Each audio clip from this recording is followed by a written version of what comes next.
Mic கொடுங்க.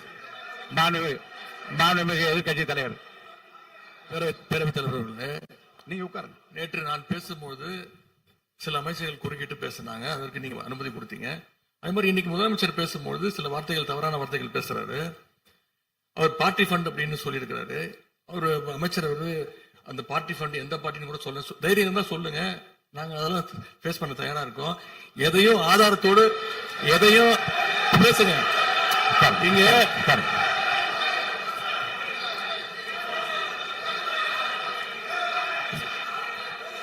அது மாதிரி பேரவைத் தலைவர் அவர்களே, நேற்று நான் பேசி முடிஞ்சோடனே நீங்க அவை முடிஞ்சிருச்சுன்னு சொல்லிட்டீங்க. நாங்கெல்லாம் வீட்டுக்கு போயிட்டோம். வீட்டுக்கு போய் டிவி போட்டு பார்த்தா அங்க இன்னொரு அமைச்சர் இன்னும் பதில் சொல்லிட்டே இருந்திருக்கிறாரு.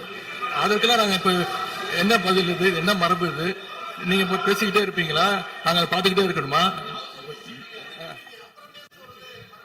அதே மாதிரி இன்னைக்கு முதலமைச்சர் அவர்கள் பேசும்போது நாங்களும் அமைதியா கேட்டுட்டு தான் இருந்தோம். ஆனா சில கருத்துக்கள் அவர் பேசும்போது அதை நாங்க அனுமதிக்க முடியாது.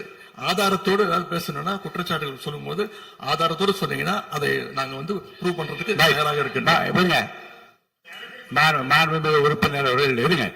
நேற்று மாண்புமிகு எதிர்கட்சி தலைவர்கள் பேசியதும், மாண்புமிகு பொதுப்பணித் தலைவர்கள் பேசியதும் ஆதாரம் இல்லாமல் பேசக்கூடாது என்று நான் சொன்னேன்.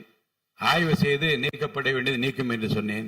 இப்போது மாண்புமிகு முதல்வர் அவர்கள் பேசி முடிக்கட்டும். நீங்கள் கூறிய கருத்துப்படி அதில் ஆதாரங்கள் இல்லாத குறிப்பாக இருந்தால் அது நீக்குவதற்குரிய உரிமை எனக்கு இருக்கிறது. ஆய்வு செய்து நான் நடவடிக்கை எடுப்பேன். இப்போது மாண்புமிகு முதலமைச்சர் அவர்கள் பேசலாம். இந்த டாஸ்மாக் மாதிரியே பல டிபார்ட்மெண்ட்லயும், மறுபடியும் சொல்றேன், கட்சி நிதின்ற பேர்ல அடிச்ச கொள்ளைய ஒன்னா கவர்மெண்டோட கஜானாக்குள்ளேயே கொண்டு சேர்த்துக்கிட்டே இருக்கிறாங்க. இப்பவும் சொல்றேன், மக்கள் பணத்துல இருந்து ஒரு பைசா கூட தொடமாட்டோம், தொடவும் விடமாட்டோம், தொட்டா விடமாட்டோம், இதுக்கு முன்னாடி தொட்டவங்களையும் விடமாட்டோம்.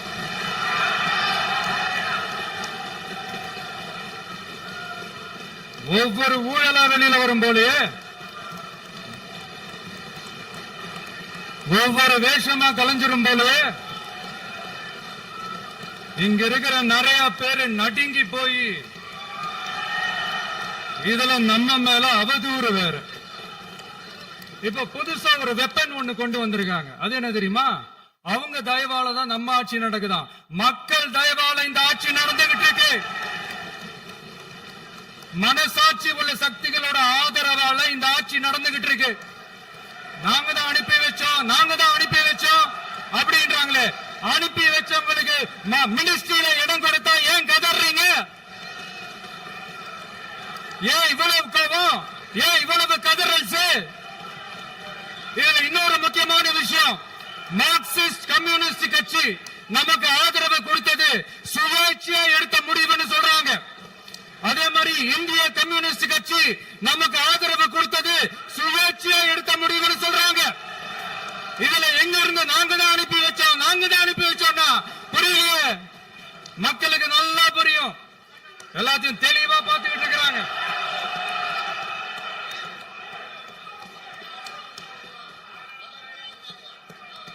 முதலமைச்சர் கண்டிப்பா பண்ணலாம். முதலமைச்சர்